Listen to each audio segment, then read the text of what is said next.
नमस्कार मित्रांनो, मी गणेश मानकर इग्नाइट अकॅडमीच्या या प्लॅटफॉर्मवर मी तुम्हा सर्वांचे स्वागत करतो। एमपीएससी ने त्यांच्या ओएमआर शीट मध्ये महत्त्वपूर्ण बदल केलेले आहेत आणि या बदलाचा परिणाम आपल्या टाइम मॅनेजमेंटवर आणि येणाऱ्या परीक्षेमध्ये 100% होणार आहे। 5 मोठे बदल त्यांनी जे आहेत तर ते केलेले, तर त्या सगळ्या काही गोष्टी मी तुम्हाला आजच्या या व्हिडिओच्या माध्यमातून सांगणार आहे, म्हणून तुम्ही हा व्हिडिओ शेवटपर्यंत पूर्ण बघायचा आहे, कारण की हे थोडंसं कॉम्प्लिकेट आहे, समजून घेणं इथं गरजेचं असणार आहे। बघा, महाराष्ट्र लोकसेवा आयोगाकडून नुकतेच आज 24 डिसेंबर 2025 ला जे आहे तर ते राज्यसेवेची जाहिरात असेल, ओएमआर शीट असेल, परीक्षा योजना असतील, सगळं काही त्यांनी जाहीर केलं होतं। याच्यामध्ये लक्षात घ्या बघा, वस्तुनिष्ठ बहुपर्यायी परीक्षेच्या सुधारित उत्तरपत्रिकेबाबत, म्हणजे जी आपली ओएमआर शीट असते तर त्या ओएमआर शीट मध्ये त्यांनी बदल केलेले आहेत आणि सोबत निगेटिव्ह मार्किंग सिस्टीम कशा पद्धतीने कॅल्क्युलेट करावी त्याचा पण त्यांनी जो आहे तो एक नवीन फॉर्म्युला शोधून काढलेला आहे। त्या सगळ्या काही गोष्टी सांगणार आहोत। परंतु एमपीएससी कंबाईन ग्रुप बी आणि ग्रुप सी साठी तयारी करत असाल तर आपली बॅच आहे अवेलेबल, आरंभ बॅच, तर त्याला तुम्ही नक्की जॉईन करू शकतात। सोबत आता एमपीएससी 2026 ची तयारी करण्यासाठी संपूर्ण स्टडी मटेरियल आता अवेलेबल आहे। इवन दो हे इंग्लिश मध्ये पण अवेलेबल आहे, जे इंजिनिअरिंग बॅकग्राऊंडचे असतात किंवा ज्यांना इंग्लिश मध्ये करायचंय तर सर्व सब्जेक्ट, महाराष्ट्राचा भूगोल, भारत भूगोल, इतिहास, अर्थव्यवस्था, राज्यशास्त्र, सामान्य विज्ञान, सगळ्या काही गोष्टी तुमच्यासाठी आता इग्नाइट अकॅडमीने उपलब्ध करून दिलेले आहेत। फक्त आता तुम्हाला अभ्यास जो आहे तर तो करायचा आहे। आता लक्षात घ्या, ही आपली एमपीएससी ची जी आहे तर ती एक ओएमआर शीट असते।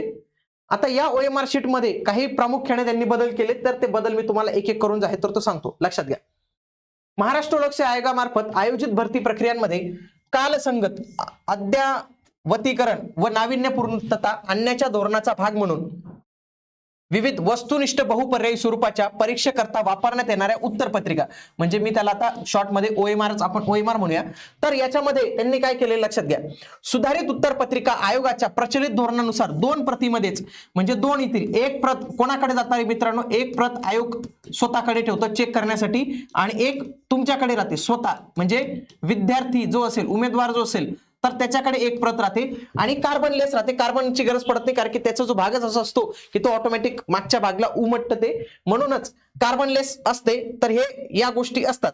आता एक प्रत आयोगाकडे जाते, मूळ प्रत ओरिजिनल, आणि दुय्यम प्रत उमेदवार स्वतःकडे जे आहे तर ते ठेवून ते काम करतात। आता हा एक जुना बदल होता, आता काही नवीन बदल करण्यात येते। लक्षात घ्या, सुधारित उत्तरपत्रिकेची मूळ प्रत 2 भागात असणार आहे।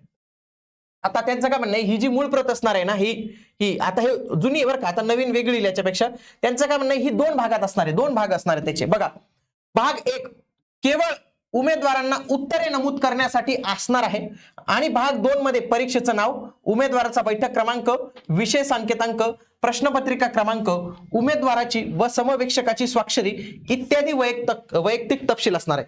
त्यांचं काय म्हणणं, 2 भाग असणार आहे। आता या त्यांचं काय म्हणणं, भाग 1 जो असणार आहे त्यांचं म्हणणं तिथं फक्त तुम्ही ते गोल गोल गोल गोल करायची फक्त, आणि भाग 2 जो असणार आहे तर त्याच्यामध्ये तुमची माहिती असणार आहे। कोणती कोणती माहिती असणार आहे, तर ही माहिती त्यांनी इथं दिलेली आहे, तर ही माहिती इथं त्यांचं म्हणणं आहे असे हे 2 भाग असणार आहेत। लक्षात घ्या, त्यासोबतच उमेदवाराचा जो 8 अंकी क्रमांक होता तर तो आता 7 अंकी न्यूमेरिकल असणार आहे, अल्फा न्यूमेरिकल होता। आय थिंक तो पहिले NS00 असं काहीतरी यायचं, तर आता ते प्रत्येकाच्या याच्यानुसार येतं। आता माझा स्वतःचा NS असं 00 काहीतरी यायचं, पण त्यांचं काय म्हणणं आहे, आता हे बंद होऊन जाईल, NS हे बंद होऊन जाईल। आता जे काय असेल 7 अंकी क्रमांक येणार आहे तुमचा, 1 2 3 4 5 6 7 अंकी काहीतरी क्रमांक जो आहे तर तो येणार आहे, जे अल्फा बेट्स होते तर ते त्यांनी तिथं काढून टाकलेले आहेत, हे लक्षात घ्यायचं। हा एक महत्त्वपूर्ण बदल झालेला आहे। बघा, एक बदल काय की ज्या पद्धतीने आहे त्याच पद्धतीने राहणार आहे। दुसरा बदल काय, 2 भागात विभागलं जाणार आहे। तिसरा बदल काय, आता 7 अंकीच तुमचा क्रमांक जो आहे तो असणार आहे। लक्षात घ्या,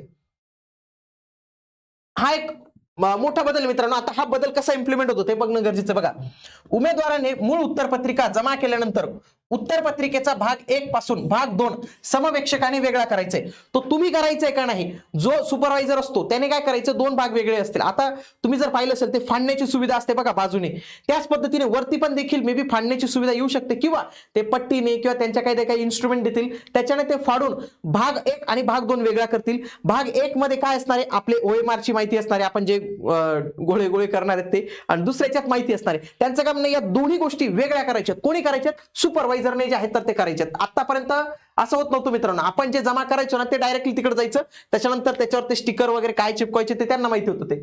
बघा, प्रचलित पद्धतीनुसार कोणत्याही प्रश्नाची अचूक उत्तरे नोंदविताना उत्तर पत्रिकेवरील 4 पर्यायाच्या वर्तुळांमधील एक वर्तुळ नोंदवायचे असले तरी उत्तर पत्रिकेवर 5व्या पर्यायाचे वर्तुळ नव्याने समाविष्ट करण्यात येते आणि हा सगळ्यात मोठा बदल आहे आणि याचा परिणाम होणार आहे मित्रांनो आपल्या टाइम मॅनेजमेंट वगैरे सगळ्या गोष्टींवर होणार आहे. त्यांनी काय सांगितलेलं हे समजून घ्या. त्यांचं काय म्हणणं आहे 4च पर्याय दिलेले आहेत ना, त्यांचं काय म्हणणं आहे 4च पर्याय असतील परंतु इथे एक 5वा पर्याय पण आम्ही एक ऍड करत आहोत. 5 असेल आणि इथं हा गोल असेल, हा गोल आणखी एक एक्स्ट्रा त्यांचं काय म्हणणे आम्ही ऍड करणार आहोत. ऍड का करणार आहोत? फॉर एक्झाम्पल प्रश्न क्रमांक 5 आहे, याचं उत्तर तुम्हाला द्यायचं नाही किंवा तुम्हाला येतच नाही आहे, त्यांचं काय म्हणणं आहे तरी तो गोल करायचा, हा 5 नंबरचा गोल करायचा. का? कारण की तुम्हाला तो अनअटेम्प्ट करायचा आहे, अटेम्प्ट करायचा नाही हे दर्शवायचं आहे तिथं. कळालं का तुम्हाला? म्हणजे हा एक मोठा बदल असणार आहे मित्रांनो. आलं लक्षात? आतापर्यंत असं नव्हतं. आतापर्यंत काय होतं मित्रांनो, जर तुम्हाला एखाद्या प्रश्नाचं उत्तर येत नाही तुम्ही काय करायचे, काहीच करायचे नाही, चारीपैकी एकही ऑप्शनला तुम्ही हात लावायचे नाही, म्हणजे तो स्किप होऊन जायचा. म्हणजे त्याला तुम्हाला निगेटिव्ह बसायची ना, पेनल्टी बसायची ना, काही तुमचा वेळ जायचा. पण त्यांचं काय म्हणणं आहे तुम्हाला प्रश्न येत नाही ना तर तिथं मला हे पाहिजे आहे. काय पाहिजे मित्रांनो? तिथं तुम्ही काहीतरी टिक करून देणं इथं गरजेचे असणार आहे आणि हा एक मोठा बदल असणार आहे आणि कंबाईनच्या एक्झामला नक्की थोडासा त्रासदायक असणार आहे. म्हणजे फॉर एक्झाम्पल काय व्हायचं की समजा कंबाईनच्या एक्झामला 20 असे प्रश्न आहेत की ज्यांची उत्तर तुम्हाला येतच नाही, तुम्ही काय करायचे, सोडून द्यायचे ते उमेदवार. आता काय करायचं माहितीये का, या 20 प्रश्नांना 5 क्रमांक टिक करावा लागणार आहे तुम्हाला आणि जेव्हा तुम्ही हे टिक कराल तेव्हा तुमचे 20 प्रश्नांसाठी समजूया आपण 2-3 मिनिटं जरी गेले एकदम 5-5 करायला तरी तुमचे मिनिटांचा वेळ जो आहे तो जाणार आहे आणि कंबाईन मध्ये ऑलरेडी वेळ कमी असतो, त्याच्यामध्ये हे आता 5वा पर्याय जो आहे तो आपल्यासाठी हा बंधनकारक असणार आहे आणि हा जर नाही केला तर याचा तोटा पण त्यांनी जो आहे तो पुढे इथे दिलेला आहे बरं का. त्यांनी काय सांगितलेले की जर कोणी काहीच केलं नाही, ब्लँक सोडलं तर डायरेक्ट 0.25 ची म्हणजे तुमचे 25% जी आहे तर ती पेनल्टी लागणार आहे इथं. ओके, हा राज्यसेवा कंबाईन सगळ्यांना लागू होईल, पण राज्यसेवेला असतो राज्यसेवेचा इश्यू नाही आहे, पण कंबाईनला मात्र हा एक 1/4 निगेटिव्ह मार्किंग सिस्टीम लागेल जर तुम्ही 5 पैकी एकही पर्याय निवडला नाही तर. म्हणून काय म्हटलं, हा सगळ्यात मोठा महत्वाचा बदल जो आहे तर तो इथं मला बघायला मिळतो मित्रांनो, हा असणार आहे. मग आता काय करायचं माहितीये का, 5 पैकी एक तरी गोल करावाच लागणार आहे, नाही तर 25% मार्किंग लागेल. एकापेक्षा जास्त वर्तुळे केले तरी निगेटिव्ह लागणार आहे.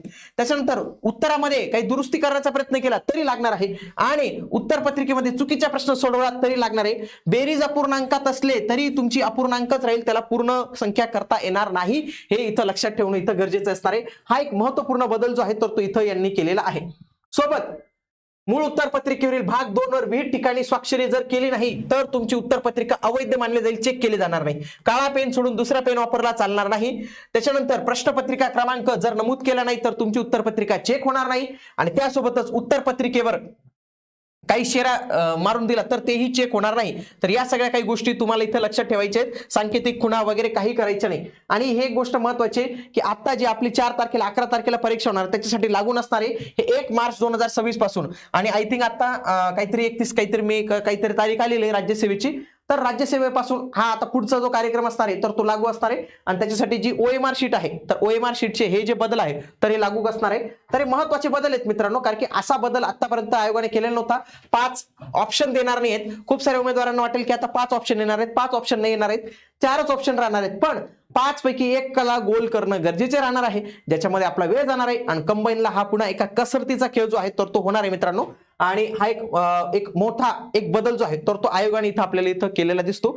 तर या विषयी आणखी काही अपडेट असेल भविष्यात तर तुम्हाला आपल्या या चॅनलच्या माध्यमातून मिळणार आहे, म्हणून तुम्ही आपलं हे चॅनल आजच जॉईन करून ठेवा. भेटूया पुढील व्हिडिओमध्ये. तोपर्यंत जय हिंद, जय महाराष्ट्र, धन्यवाद.